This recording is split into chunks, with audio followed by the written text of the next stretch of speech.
Hey guys, Nicole Sauce here coming to you with a live interview. Well, it's not exactly live, but this will be the unedited version of the podcast interview for today's show.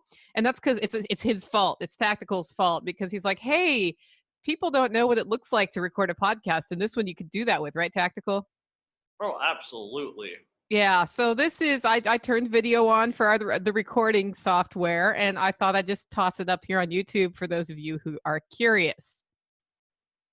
So welcome to the show, Tactical. Good to be back. Yeah, it's good to have you back. It's been like what, months since you've been on the show. Probably September was the last time when I hijacked your podcast. Oh yeah, I remember that. People kind of liked that episode just for what that's worth. So, Tactical, there are new listeners though. So, why don't you start with who is the Tactical Redneck? A little bit about what brought you from, staring across the room in middle school math at some hot chick to today you are the Tactical Redneck in an undisclosed location. Yes, I'm actually in a concrete building right now, so it's kind of fitting. It is fitting. But yeah, I actually didn't have the whole middle school experience. I was homeschooled most of my education portion thing, if you want to call it that. So I knew right off the bat that I wasn't gonna go to college or anything like that. I was over school. I was done with school. I don't want to do any more school. So I was thinking either law enforcement or military, wound up joining the Marine Corps out of high school, had to get my parents to sign the dotted line for me because I was only 17 at the time. Got done with that, did a little bit of civilian contracting work at one of First Army's MOB centers, got bored with that. So I joined the Coast Guard, and I've been doing that for 13 years now or something like that. And yeah, that's kind of my background. I'm a mechanic by trade, and yeah. Okay, so how did you become the Tactical Redneck? I made the mistake of starting to listen to Jack Spirko at the Survival Podcast and also John Willis over at SOE Tactical. And between listening to the two of them, I was like, I'd gone home on leave and visiting family, and I was like, I'm going to start a business. Driving back, I was actually driving back through Tennessee, just taking some time and thinking about stuff. And I was like, I'm going to start a business. And so I did start Tactical Redneck Equipment, and I tried to do a couple of things and found out that what I was really trying to do wasn't really working the way I wanted it to, and some of the stuff I wasn't really good at. And so I got redeployed, and my life went to complete hell. And so I just kind of put a halt on everything, and I struggled for a long time just to get my new work environment back up and running the way it should be. And then after that, I was like, okay, now that I have some room to breathe, I'm starting to actually kind of bring stuff back online. And I just started posting on Instagram again. And yeah, so that's kind of where that came from. Is that body language about you loving social media? Oh yeah, social media is awesome. Okay, so that's cool. I brought you on today to talk about gardening, though. So you and I met over squash, talking about how to eat squash and cook squash. But I became aware as part of that discussion that you like to grow plants. So how did you go from being a badass Marine mechanic to playing in the garden with your bare toes? Well, interesting story.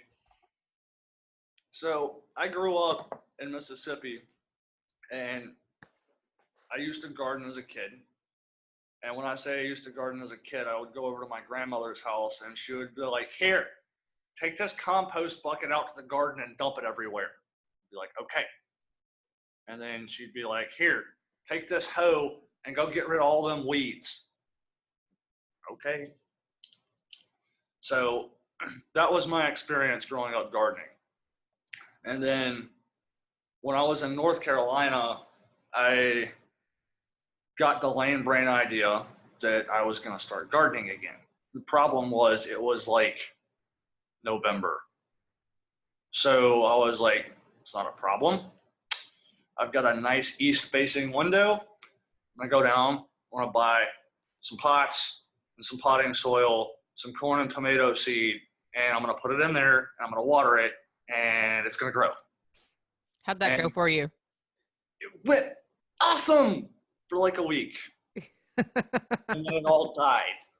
Oh, okay. Because I drowned it all. Okay. So springtime rolled around, and I was like, okay, well, now it's going to be easy. Because do it the natural way. You just go out and you put the seed in the ground and you water it and it grows, right? I mean, that's the way plants work, right? Absolutely. Nothing. All the wrong plants work that way. Yeah.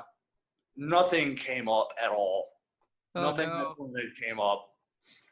And then about that time, I wound up moving. Mm-hmm. And when I say moving, like I moved like a mile and a half down the road. And so I started trying some stuff over there, and I got a bunch of stuff started, and it was doing great, and then it all died. Mm. And I was like, what is going on? Come to find out, that property was built on dredge material. Mm-hmm. So you dig down like 2 inches, and you have what appeared to be like compacted shale. Oh, nice. I literally had to chisel through it with a pickaxe. So that would have been perfect for an aquaponics system. Probably, yes. Because once you got underneath the shale, it was all clay, which held water. So once I figured this out, I chiseled a bunch of holes in the ground wherever I wanted to plant, put in a bunch of soil, some compost, and I actually had a pretty good garden going for a while. And nice.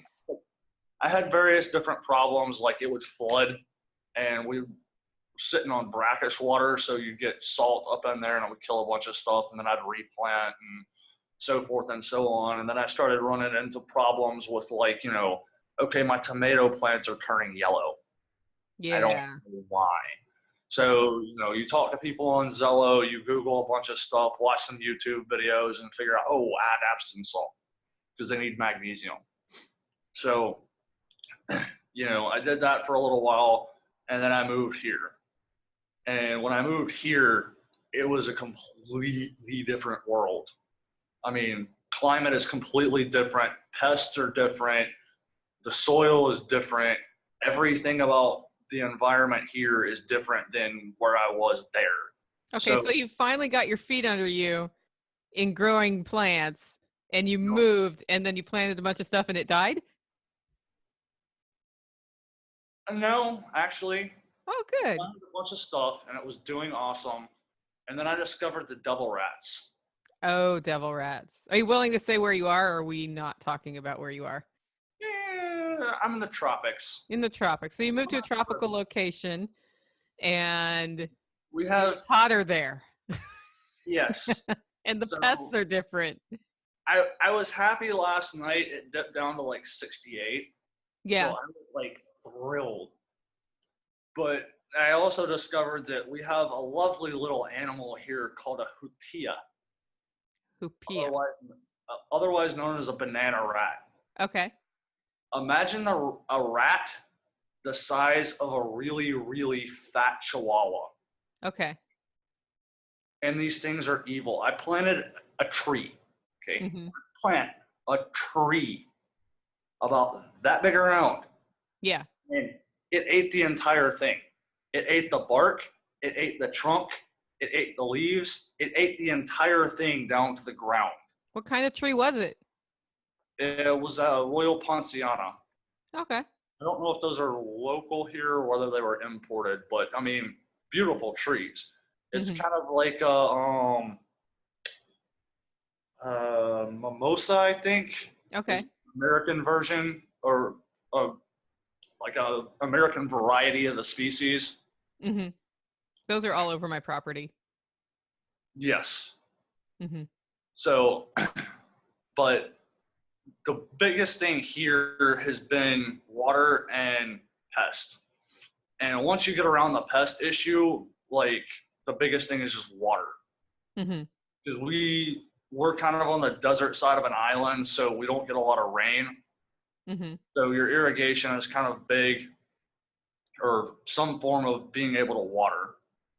Right. Hey, when it rains, do your plants like become super happy, even though you're watering them anyway? Oh yeah, absolutely. You can definitely tell a difference between like, out here, if you go water in the middle of the day when the sun's beating down on stuff, everything will get happy a little bit. Yeah. You can actually see like a change, and the leaves will actually start to flatten out, and they'll get a little bit color back in them and all that type of thing. But if it rains, everything is so much happier because they're getting good, pure water. Yeah. That happens here too. Not that rain's been a problem. We won't talk about that right now. But okay, so what out of, that experience of moving to a new place would you give as advice to somebody who may have to move? Like I moved from Oregon to Tennessee. It took me several years to figure out the rhythm of when to plant stuff, and I still screw it up sometimes because I was so ingrained in Oregon season. So you've gone there, you've basically figured out what you need to do just in time to move again. So what advice would you give for people going to the next step? I think it would be twofold. And um, I guess the first thing I would say is talking to your locals. Yeah. I actually live in an area where there's a lot of what we call third country nationals. Mm-hmm. A large portion of them are Jamaican. And Jamaica has a very similar climate, but here is a lot drier. But a lot of the Jamaicans that I know here have been here for like, 8-10 years. Okay. So, they've been here for a while, and a lot of them actually have gardens here, or Mm-hmm. as they call them, farms. They don't say that they're gardening. You farming men, you big farmer man. So, talking to them, I've got a really good friend of mine that lives a couple of doors down from me. He's a Jamaican. He's got a garden 3 times bigger than anything I have here up the road a little ways. Yeah. He's pulling in all kinds of stuff. I was up there the other day looking at some, I'm not exactly sure what it is. He calls them a melon. They also have different words, like they call lemongrass fever grass. Okay. And they call, like we say green onion, they say scallion. Mm-hmm. So I'm not exactly sure what it is. It looks kind of like a cucumber variety, but Okay. he calls it a melon. So, but he's got a lot of stuff going. So I wound up talking to him, and I wound up talking to a couple of other people. And it's kind of interesting when you start to talk to them, especially, somebody that's not from the U.S. You start learning different terms for stuff, different stuff that's edible, different techniques.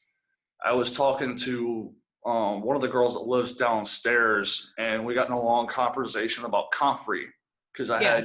had some comfrey going, and she was like, "What is that?" And I was like, "Comfrey." She was like, "That's comfrey?" Yeah. And so we got in a long conversation about that, and we got talking for a little while. And she actually told me about a composting technique that I'm using now here, because I Mm-hmm. was originally trying to do like the whole composting barrel thing. So you just throw everything into a barrel. And we got a lot of feral animals around here, and they kept getting into my compost barrel, eating what was in there, and then redepositing it somewhere that I didn't want it. Okay. So what she was telling me is something that's popular to do back in Jamaica is you actually bury it. Mm-hmm. Well, if you listen to Jack Spirko at the Survival Podcast, he says it all the time that everything breaks down better when it's in contact with the soil. Mm-hmm. So it makes perfect sense. So what I do now is I have a raised bed that I've been working on, and it's not like, it's still short a lot of soil and all that. It's not full or anything like that, but I do have some soil in there. So all I'm doing now is anytime my compost bucket's full, I just go over to that raised bed, dig a hole, dump it in there, and cover it up. And then So it just breaks down and turns. Speaking of soil, is that you making soil? yes, that is me making soil. So how expensive is it to buy a bag of dirt there, or can you even buy one there? It's actually not bad because I think we're subsidized here. Yeah. And I think for a bag of potting soil, you're gonna pay $3 to $5. Yeah. For a bag of compost, you're gonna pay more like 8 to 10 Mm-hmm. for just a bag. So, I mean, unless you're doing potted plants, it's just not very efficient. Right. So you moved there, you looked around, you were like, I'm going to put a garden somewhere. What was the situation? Did you have to bring in soil? How'd you get that done? Well, I very much did it an unconventional, well, what would now could be considered an unconventional way. I mean, you have to face the fact that right now we kind of live in a consumer society. Yeah. And so if you need something, you go to the store and you buy it. Or you go on Amazon and you buy it. I might have just done that with some cranberry bitters today. Yeah. Yep. I mean, and I get there are some things that, yeah, you're going to go to the store and you're going to buy, but there's a lot of stuff nowadays that you can just find. Yeah. So one of the things I was doing when I started putting in a couple of the beds here was just going back to the way people were before, when you couldn't just go to the store and buy stuff, because even some stuff that I want to buy here, they just don't sell. Right. So like soil additives and that sort of thing, right? yeah, you can get some Miracle Grow if you want it, but that's Yeah. like literally it. Okay. That is the only brand on the shelf when it comes to fertilizer is Miracle Grow. Mm-hmm. And I haven't used any of that. Okay. And you're still growing. You can grow plants without Miracle Grow? Oh, What? apparently. What? Okay, so I'm going to back up, though, before you get into this. Okay. We call what you do apocalypse gardening. And part of that is you've sent me a few pictures, and they always have to be really close up because of where you are. But I'll see like a little bit of chain link fence, or that you're growing things out of cement, which seems difficult to me. And so tell us a little bit about, like, you got there, you looked around, and what were you starting with? Because you weren't starting with like, there's a plot of dirt, dig down. Yeah, so it's actually kind of interesting. I have 3 different garden beds here. Well, actually, I have a lot more than that, but 3 different locations where I have gardens. The first one I came across, and I was walking around one day and I looked at it and I was like, that's an old concrete bunker. But Nice. it's got trees growing out of it. Mm-hmm. And so I was looking at it, and there was like, if you dig down a little bit at the little wings, you could see where there were steps going down into it. So this thing looks like it was probably from like World War II or something like that. But it was completely full of dirt, and it had trees growing out of it. So I was like, okay, this is going to become a garden. So that was the first one. There's another one next to the building that I live in now, because I don't live, that's way away from here. I moved to a different building now. So I've got one over here that's like my little zone 1. And it's just, I found a bunch of abandoned houses, and they had some like these red brick things. I don't even know what they are. It almost is kind of like a cinder block, but like a cross between a cinder block and a roof tile, if that makes any sense. Kind of, yeah. But I mean, they're about that tall. They're a good 3 inches tall. So I lined out another little garden bed next to the little gazebo we have here, pulled all the grass out, tilled everything up as much as I could. You can't dig down too far there, but I dug down as much as I could, and that's another spot that I got. But by far my favorite one is the Apocalypse Garden. Ah, the Apocalypse Garden. Yes. That one is my favorite. Why? So I found that one, and it clearly used to be a garden at one point in time. Okay. But this had to have been like years ago. And I actually found out maybe a week ago, I found one of the guys that actually used to grow there. It's somebody that I know. It's somebody that I know, and I got to talking to him, and I was like, hey, I've got this spot over here. And he was like, oh, yeah, me and so-and-so. He's gone now, but we used to grow some stuff over there. Uh-huh.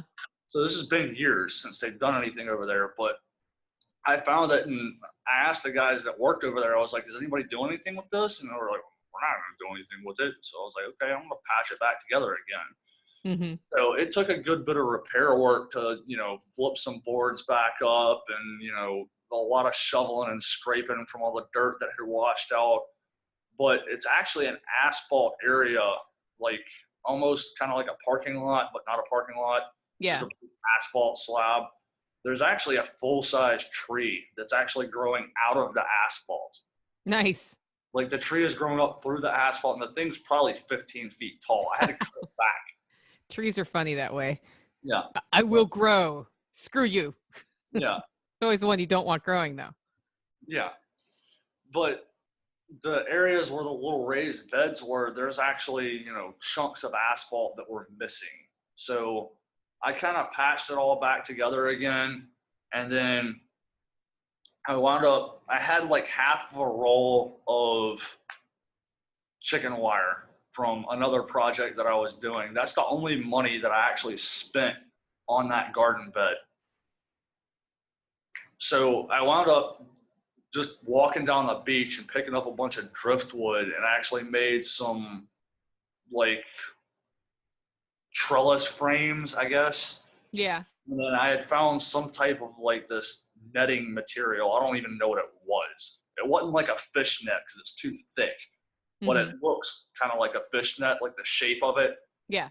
So I hung that off of the framing, and then I used a driftwood as posts to run the chicken wire to keep the demon lizards out, because that's another fun pest we have around here. I want to eat them all, but devil rats and demon lizards. I wish I could throw them all on a barbecue grill, but they're protected, so I can't. Darn it. Yeah. You gotta take the fun out of everything. Yeah. But, I went around that area, and any place where there was, stuff growing over the asphalt, I would shovel it up, and as much as I could separate the dirt from like the grass or whatever else it was. The grass went into the composting barrel, all the dirt or soil, whatever I could find, went into the beds. And then I actually built another bed over there, and I found a bunch of like roofing material, like tin. Yeah. One piece was like folded in half and shoved like up under this little container thing. So I pulled that out and unfolded it to a 90-degree and just kind of made like the last little back piece and then the side wall. And then I used a pallet that I cut up to build the front wall. Mm-hmm. And then just whatever, finding wire, used nails, you find a board that's got a couple of wood screws in it, I'll pull the wood screws out and save them. But then while we're kind of on that subject, another fun little thing that I found was, I think it used to be a housing area or like a residential neighborhood or something. And they like tore all the houses out, but the roads are still there. Right. And there's this one species of tree here that's extremely invasive, but it's very fragile. Mm-hmm. Ironic. And so they shed a lot of leaves and a lot of smaller branches, and they actually started taking over the roads as far as like dropping organic material on top of the road. And it would start to decompose. And so you have like this layer of soil on top of the road. So I went out there with like a bunch of contractor bags and a shovel. And it was like, just scoop it up and put it in the bag. Like it was as simple as that. And it's compost. So like you're driving around one day, you go back up, and then you end up with a whole bunch of bags of that is exactly compost. how that happened. Uh-huh. That is literally how that happened. Like I slammed on brakes, threw it in reverse, backed up, and was like, ooh. I know what's going on over there. Got out of my truck, went over, kicked some of the fresh material off the top, and I was like, black gold, baby! So that's what so why do you call it the Apocalypse Garden? that was an interesting conversation that we had. So I was out there one night and I had just gotten done working. I don't remember exactly what I was doing, but I was just sitting there like staring at it. It was right about sunset and I was just sitting there relaxing because it's just like soothing just to be there and just staring at it. And I'm like thinking about what it looked like when I found it and what it looks like now. And I made the comment that it looks like, a garden out of like one of those apocalypse movies. You're just missing the zombies. Yeah, but it just was like that moment was like, okay, this is now the apocalypse garden. Well, I think it's deeper than that though, because so a lot of people have a plan to grow food if for some reason our food distribution network shuts down because of economic collapse or whatever. Like, you can ask Venezuelans how that's going for them, by the way. So part of the problem with this plan, if you don't grow vegetables on an ongoing basis, is you don't know how to do that. And then you're going to be in a situation like you are right now where you can't just run to the store and buy whatever you need, right? You have to use what's there to create what you can. And so not only does it look like an apocalypse garden, but it's treated like one. Like you're just figuring out where to find dirt and whatnot and cobbling together whatever you can to grow vegetables in perhaps not the kindest environment.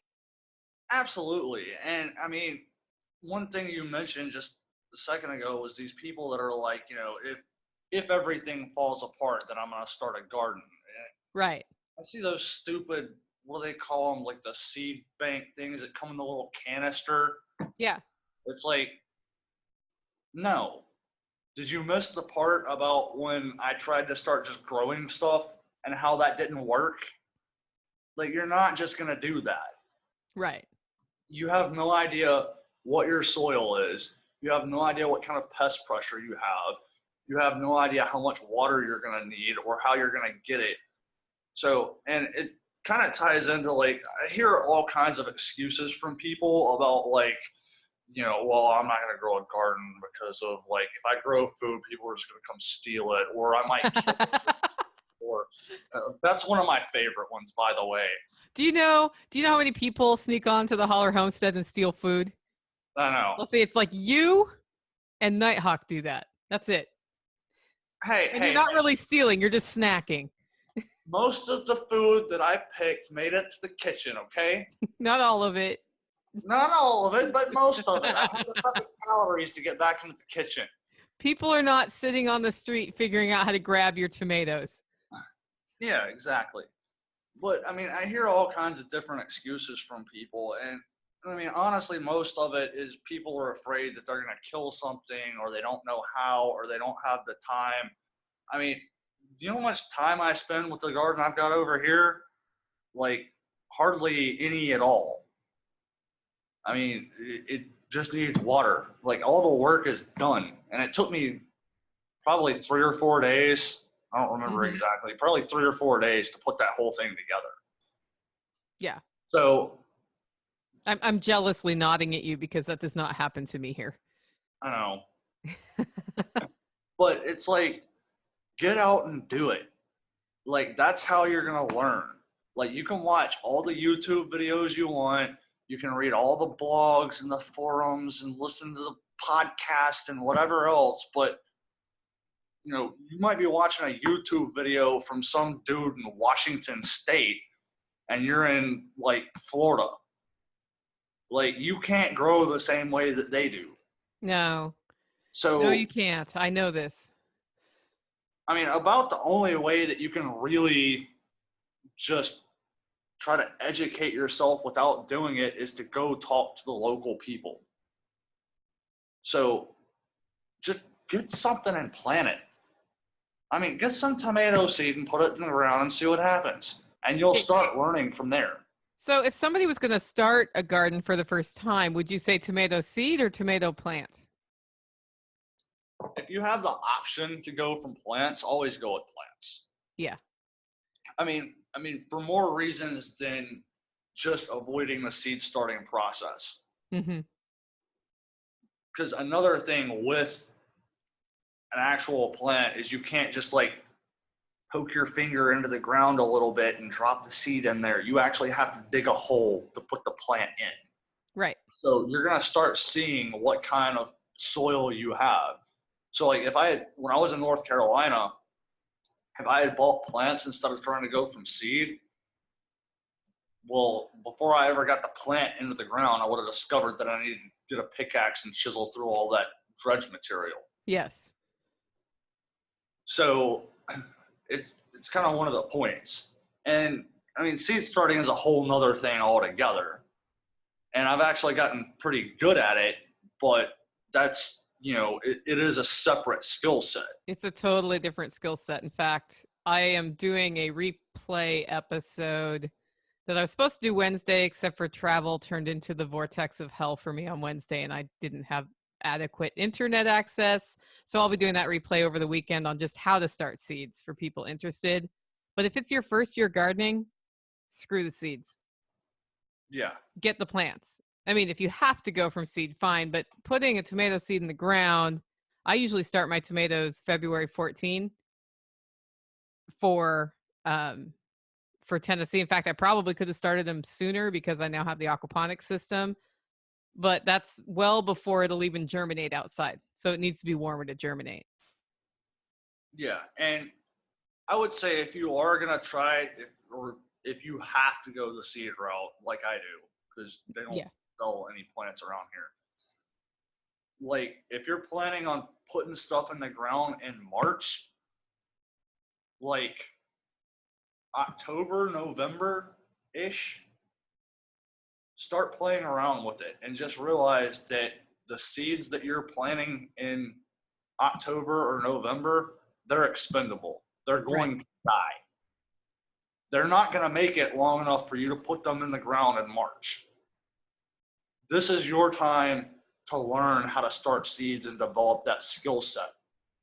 And once you learn how to keep it alive indoors, by the time it comes around into December, January, February, when it's time for you to actually start putting your seeds in your starts for what you're actually going to plant, you're going to have the skill set developed. Right. So. Okay. So what else would you like to say to people before we sign off about getting started with plants? Why is it worth it? Why is gardening worth it? I was over at the Apocalypse Garden the other day, and I hadn't been over there for like 2 or 3 days, but I can't even remember why I walked over there. I've been really busy at work, but I walked over there and there were 3 cherry tomatoes that were ripe. Like, I mean, bright red, ripe. I popped them all off, and I picked a couple of peppers that were over there as well. That might have been while I was over there. I think I was looking for peppers to cook with that night. Makes sense. That's pretty much all I have tonight. Yeah. But I was like trying to think about what I was going to do with the tomatoes as I was walking back to the truck, which is about 50 yards away. The tomatoes didn't make it to the truck. Oh, I'm shocked. See, at my house, they would have made it to the kitchen before you ate them, right? Possibly. Improbably. Yeah, possibly some of them. Most of them. Okay. But yeah, like, I mean, oh my God, the juice that comes out of those. Like, most of the time, if I go to like a restaurant or something like that, and I'm getting like a hamburger or something, I'll order it with no tomato. I love tomato. Yeah. But if I'm getting a hamburger or a restaurant, 9 times out of 10, I don't want the tomato that's on it. Because it's like this dried out piece of like borderline cardboard. It's old, it's stale, it's not any good. Or it's a mealy, squishy yuck. Yeah. Yeah. It's really hard to find places where you get that good tomato. But when you're growing your own, yeah, I mean, that's one reason. another reason is, whenever I go to cook dinner tonight, like I don't have any peppers right now, but I'm going to walk downstairs and go see what I've got. Right. And I've got 2 Tabascos down there right now that I can't give those things away fast enough. Like literally, I've told everybody that lives over here, I'm like, the Tabascos, if you want them, go pick as many as you want. You can have as many of those as you want. Mm-hmm. But I can't give them away fast enough. It's like the zucchini of where you live. Yeah. You should just pick them and start throwing them in people's cars. I have done that too.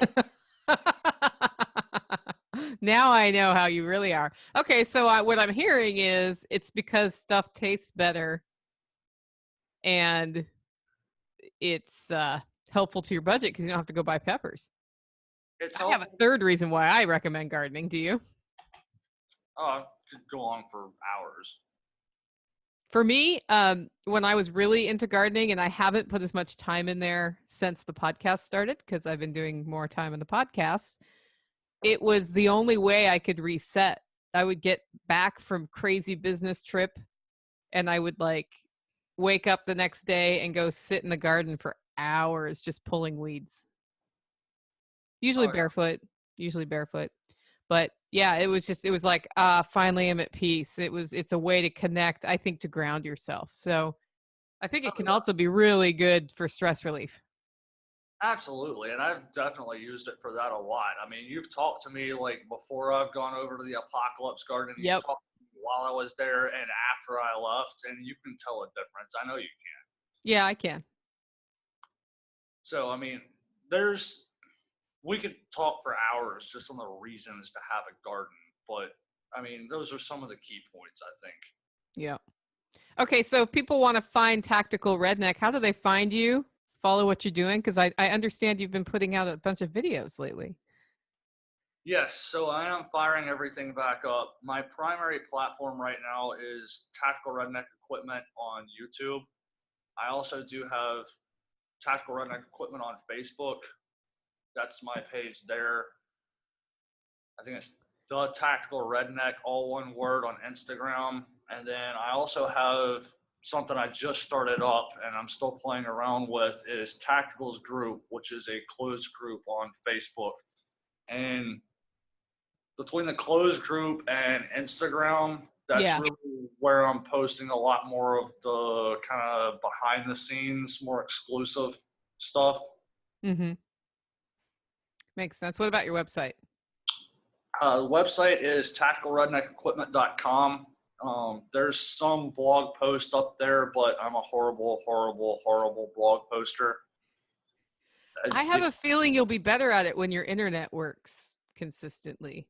That, and I have a lot more time. Time. I expect to have a lot more time to be able to do some writing in the very near future. So hopefully that's going to happen. But I also do have a lot of gear recommendations on the website as well. Yeah. So cool. The stuff that I recommend is stuff that I actually paid money for. That makes sense. I know I'm wearing one of them right now. Yes. Very special one at that. It is. I used it on an airplane this week to see, as a matter of fact. Okay, well, thank you so much for being on the show. Yeah, always a pleasure.